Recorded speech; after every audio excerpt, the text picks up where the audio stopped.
Le doy muchas gracias a Dios porque me permite estar nuevamente con ustedes. Les habla el pastor Álvaro Matehuala.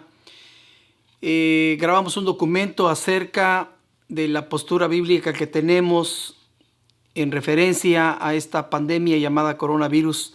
Estoy hablando acerca del sacerdocio, cómo estaban ellos ejercitando sus funciones.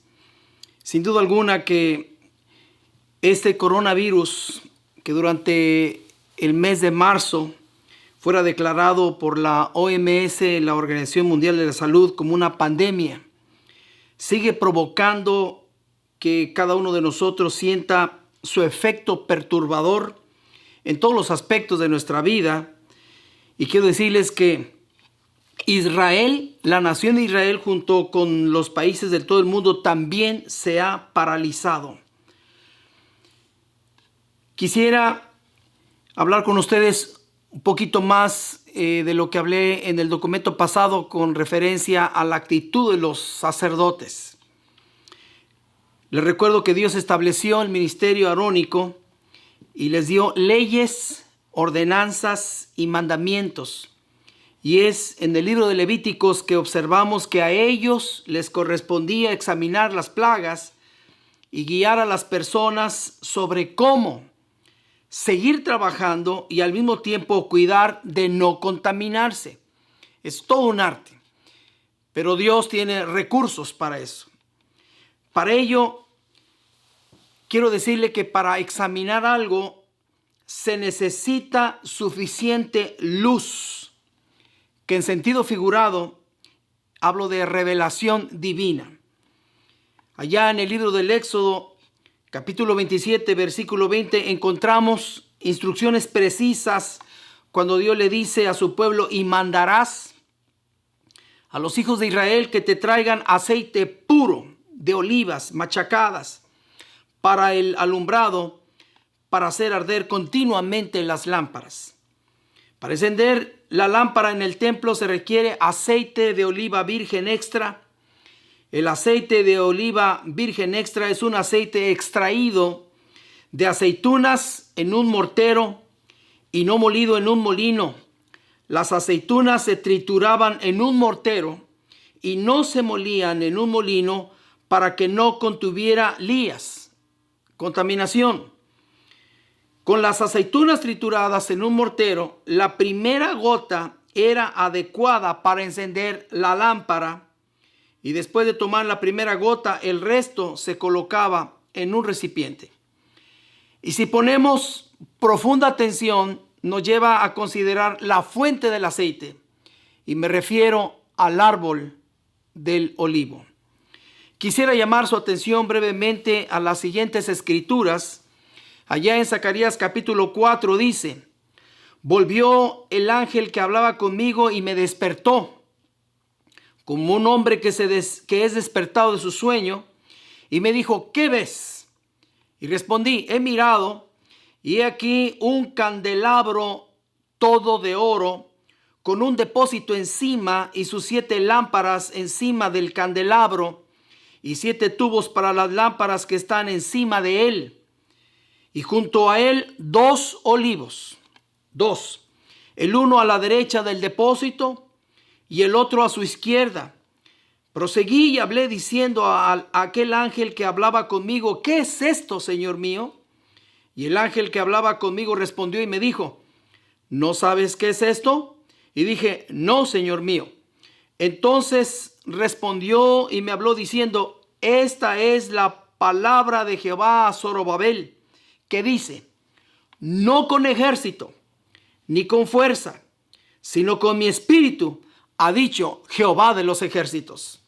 Déjeme decirle que es con el Espíritu Santo con quien se ganan todas las batallas. Es con el Espíritu Santo con quien se cruzan océanos en seco. En el ejemplo lo tenemos allá en el Mar Rojo. Es con el Espíritu Santo con quien se conquistan todas las enfermedades, porque hay poder en el nombre de Jesús.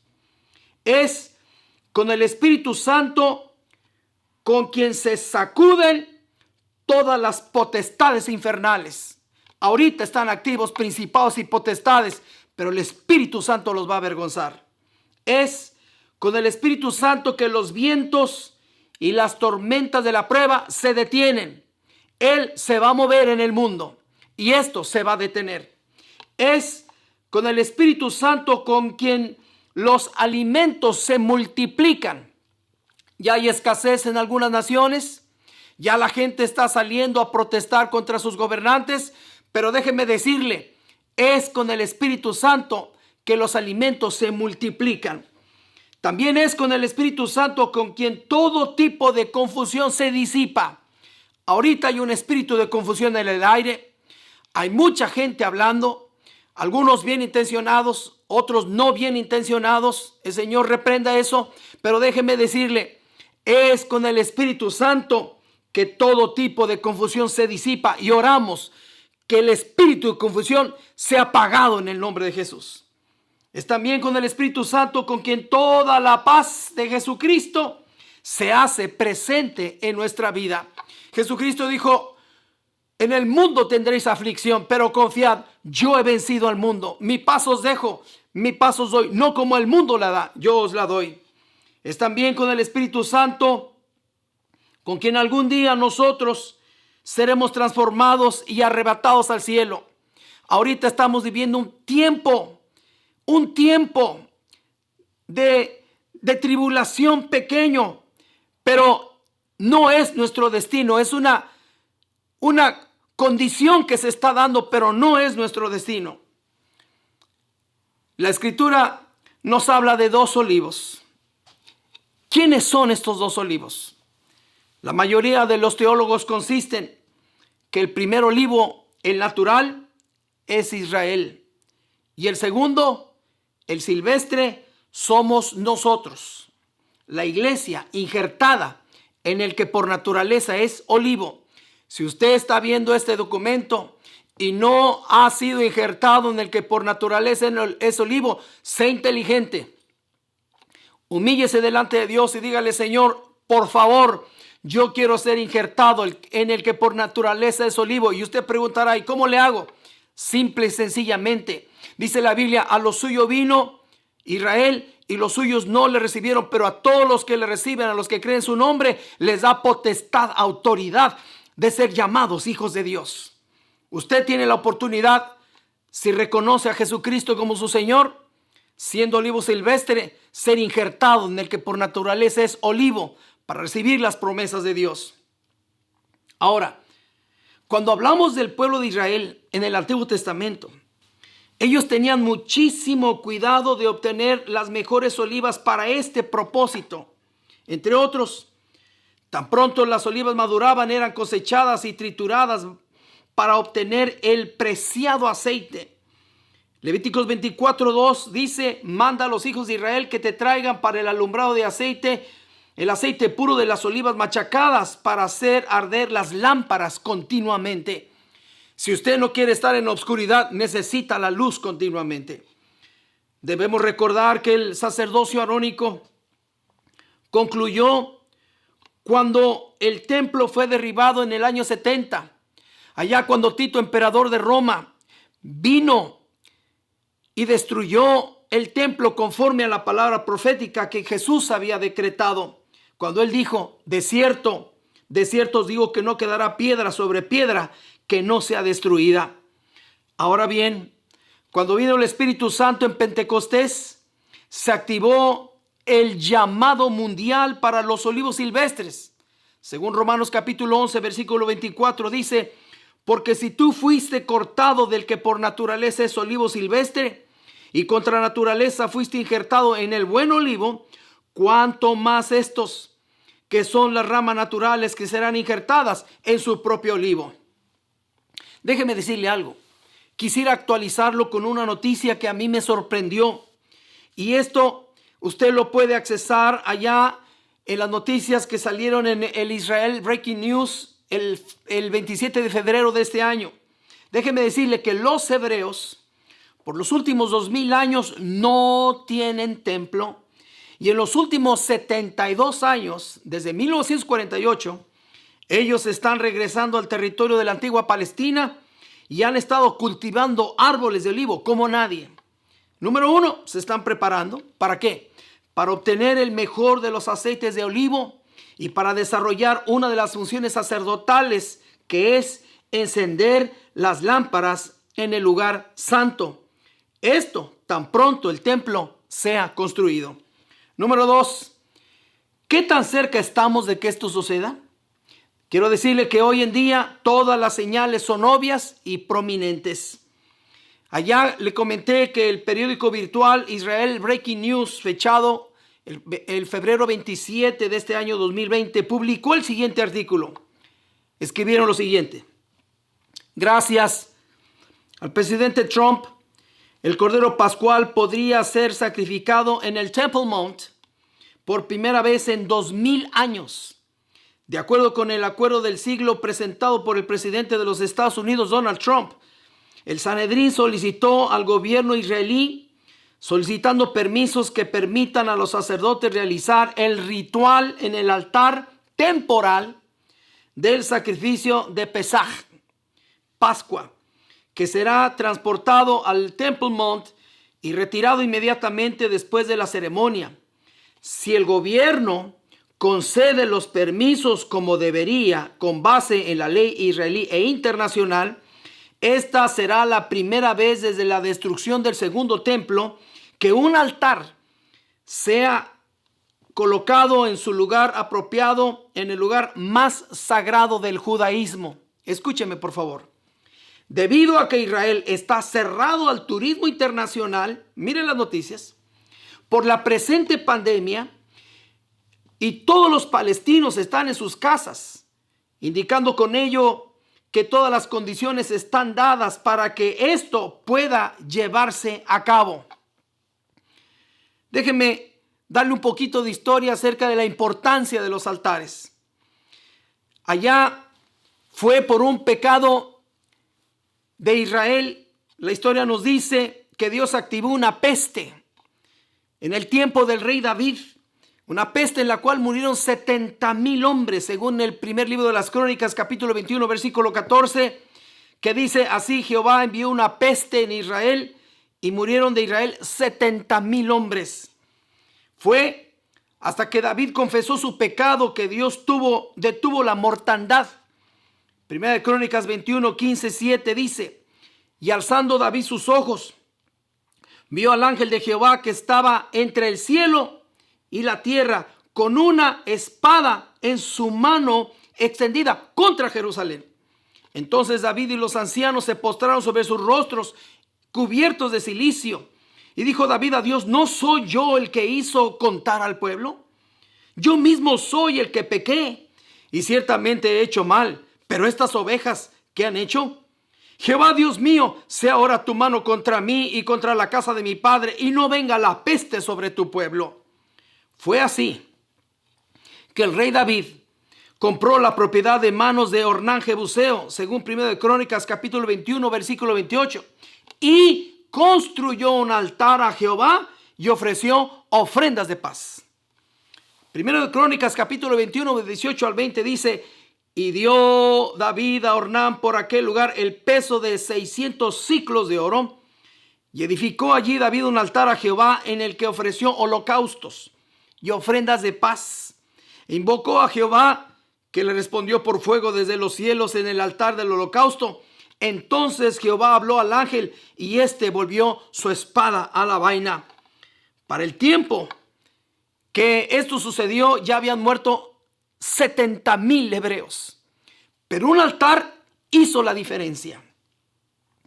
Para el tiempo que yo escribí este comentario que le traigo, allá en 27 de marzo a las 12:05 de la mañana, las estadísticas de casos del coronavirus en el mundo ya habían llegado a 566,000 personas, y ahorita ya subió a 1,100,000 personas o más.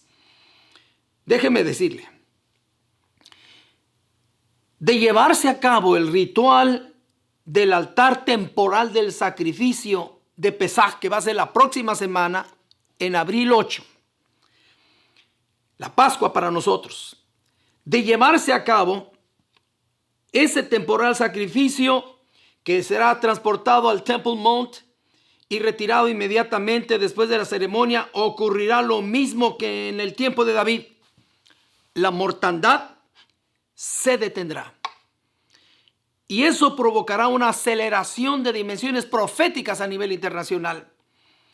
En resumen, podríamos decir dos cosas acerca de los altares. Número uno, que un altar es un punto de conexión entre el hombre y Dios. Número dos, que un altar es un punto de conexión entre lo visible y lo invisible. Usted preguntará cómo funcionan los altares. Bueno, tres cosas. Número uno, funcionan como entradas, como accesos. Número dos, abren puertas o portones que permiten el tráfico entre lo espiritual y lo físico. Y número tres, quien quiera que controla las puertas de los altares, controla el tráfico entre las dos dimensiones. Durante los últimos 8 años, escuche, el Sanedrín ha estado realizando ensayos del servicio del templo como un medio para prepararse para la reinstalación real del sacerdocio, del servicio. Estas representaciones se llevan a cabo antes de cada una de las fiestas ordenadas bíblicamente por los Kohanims. ¿Quiénes son los Kohanims? Son hombres judíos descendientes de Aarón, y de ahí pueden sacar al sumo sacerdote. Ellos están vestidos con el atuendo apropiado del templo. A pesar de varios problemas de la ley judía, como la impureza ritual y la falta de un sumo sacerdote, los judíos todavía son necesarios y técnicamente capaces de traer el sacrificio, dijo el rabino Hillel Weiss, portavoz del Sanedrín, al Breaking Israel News, y dicen ellos: lo único que impide que el pueblo israelita, el pueblo judío, realice el sacrificio de la Pascua es el gobierno de Israel. Estamos en un tiempo complicado. Jerusalén está vacía. La ciudad antigua de Jerusalén está vacía, no hay gente. Pero ellos ahorita no tienen ninguna visita internacional. Todas las condiciones están dadas. Dios guarde la hora de que eso ocurra, porque va a ocurrir una aceleración profética como nunca antes.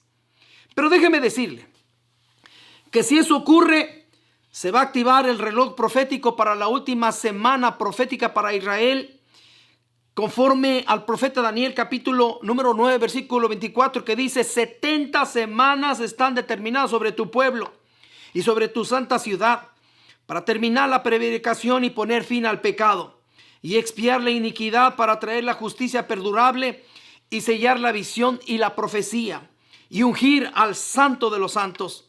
Y por otra semana confirmará el pacto con muchos, y a la mitad de la semana hará cesar el sacrificio y la ofrenda. Después, con la muchedumbre de las abominaciones, vendrá el desolador, hasta que venga la consumación y lo que está determinado se derrame sobre el desolador. Cuando habla de otra semana, para los que han estudiado la parte profética, otra semana equivale a 7 días. Proféticamente, cada día son 7 años de 365 días. Y la mitad de la semana significan 3 años y medio o 42 meses.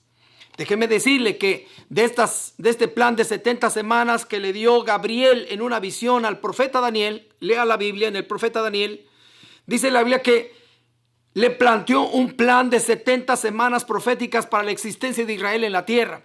69 semanas se cumplieron hasta la muerte del Mesías. A Israel le queda una semana, la 70ª, esta de la cual estoy hablando.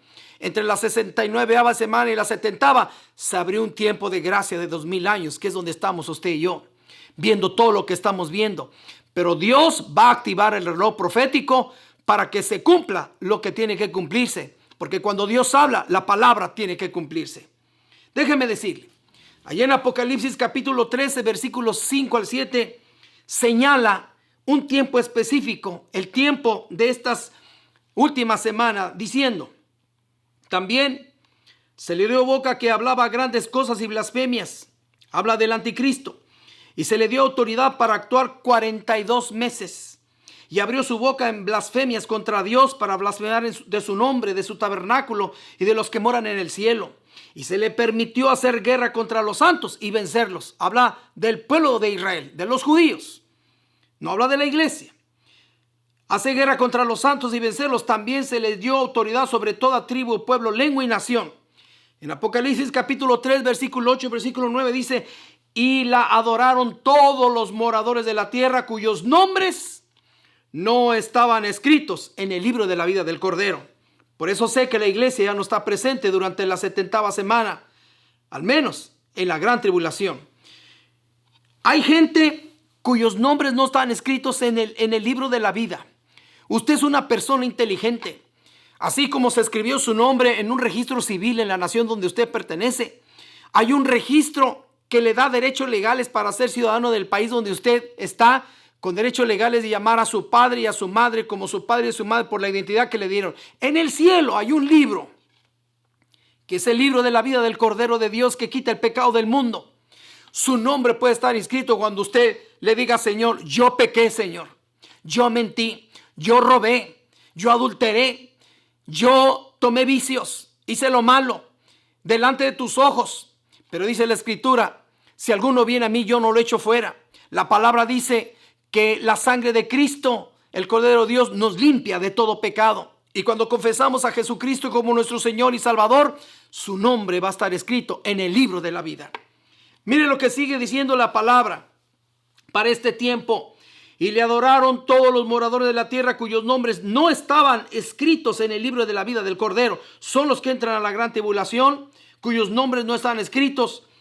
Para este momento profético, déjeme decirle que la iglesia ya se fue con el Señor, cuyos nombres no estaban escritos en el libro de la vida del Cordero de Dios, que fue inmolado desde el principio del mundo. Voy a leerles algo que está pasando actualmente. Allá del 23 al 26 de marzo han ocurrido varias cosas. Por ejemplo, en China subraya unidad para salvar la economía mundial de una recesión. Eso sucedió el 27 de marzo. Por ahí también el 24 de marzo el presidente Trump dijo: debemos tener una reunión, y en una reunión virtual se puso de acuerdo con Vladimir Putin, presidente de Rusia. Se puso de acuerdo con el líder de Saudi Arabia, el rey Salmán, y se puso de acuerdo con el líder de China. Putin se une a la ayuda económica para evitar un colapso financiero internacional. Los países árabes acaban de donar 5 trillones para la ayuda internacional. En una noticia que circuló el 26 de marzo, dice él: inyectaremos 5 trillones en la economía global para contrarrestar la pandemia en medio de pronósticos de una profunda recesión. En esa reunión se pusieron de acuerdo para una acción coordinada mientras se enfrentan presión para poner fin a una guerra de precios del petróleo entre Riad y Moscú, que ha sacudido los mercados energéticos. Estamos firmemente comprometidos a presentar un frente unido contra esta amenaza común, dijeron los líderes en una declaración conjunta después de la cumbre. Déjeme decirle, en medio de todo esto, allá el 16 de noviembre del año 2016, el presidente Erdogan, cuando estaba corriendo para su campaña y para poder ganar votos, dijo lo siguiente. Cuando él estaba apelando a su campaña, dijo: es tiempo que el Imperio Otomano regrese al lugar que tenía en cuanto a su existencia entre el año de 1299 y 1922, cuando el Reino Otomano dominaba todo lo que se encontraba, incluyendo a Siria y a Israel. Ellos quieren recuperar Jerusalén. Voy a regresar rápidamente para concluir. Hemos visto el aceite de Israel, del olivo natural, pero ¿qué del segundo olivo, el silvestre? La iglesia. La iglesia ha producido un aceite específico y durante la persecución del primer siglo produjo crecimiento. La iglesia creció exponencialmente, lejos de disminuir, se aumentó en toda Asia. Se le había que el Señor añadía a la iglesia los que habían de ser salvos. En estos tiempos, el Señor quiere que produzcamos sed y hambre de Dios. Nosotros, el olivo silvestre, somos la luz del mundo y la sal de la tierra. En medio de un mundo que se rinde bajo el peso de cuestiones humanitarias, y debido a ese comportamiento, la humanidad buscará desesperadamente un líder, un Salvador. Nosotros tenemos al Salvador Jesucristo de Nazaret. En medio de un mundo lleno de pecado, donde le dijo Pablo a Timoteo, vendrán tiempos peligrosos porque habrá hombres amadores de sí mismos, avaros, vanagloriosos, soberbios, blasfemos, desobedientes a los padres, ingratos, impíos, sin afecto natural, implacables, calumniadores, intemperantes, crueles, aborrecedores de lo bueno, traidores, impetuosos, infatuados, amadores de los deleites más que de Dios, que tendrán apariencia de piedad, pero negarán la eficacia de ellos. A esto se evita. Nosotros tenemos al que perdonó nuestros pecados y los clavó en la cruz del Calvario, Jesucristo de Nazaret. En medio de un mundo cuyas economías están al borde del colapso, déjeme decirle que nuestra economía no depende de los gobiernos o las empresas o las habilidades personales, depende de la provisión divina. No olvidemos que Dios fue capaz de sostener a más de 600,000 hombres allá en el desierto por 40 años, sin contar las mujeres y los niños. Dios tuvo el poder a través de Jesucristo de darle de comer a más de 5,000 personas con 5 panes y 2 peces. Nuestro Dios, el Dios de Abraham, el Dios de Isaac, el Dios de Jacob y Padre de nuestro Señor Jesucristo, nunca está en bancarrota. Voy a terminar orando, pidiéndole a Dios que llene su corazón con el Espíritu Santo. Yo le digo, Señor, ante todo lo que está sucediendo, por favor, saca el mejor de los aceites de tu amada iglesia. Espíritu Santo, refina nuestros corazones con la flama de tu fuego, con el fuego con el cual refina los corazones de millones de personas, con el fuego que nos habilita para encontrar lo eterno, con el fuego que provoca que cada corazón se vuelva a Dios. Espíritu Santo, remueve los deseos carnales y las impurezas de nuestros corazones. Espíritu Santo, inclina nuestros corazones hacia Cristo, hacia las cosas que vienen de arriba. Espíritu Santo, purifica nuestras mentes y alinea nuestros principios morales con la verdad de tu palabra y pone en nuestros corazones un sentido de justicia, misericordia y compasión por los perdidos. Porque escrito está, oh hombre, Él te ha declarado lo que es bueno. ¿Y qué pide Jehová de ti? Solamente el hacer justicia y amar misericordia y humillarte ante tu Dios.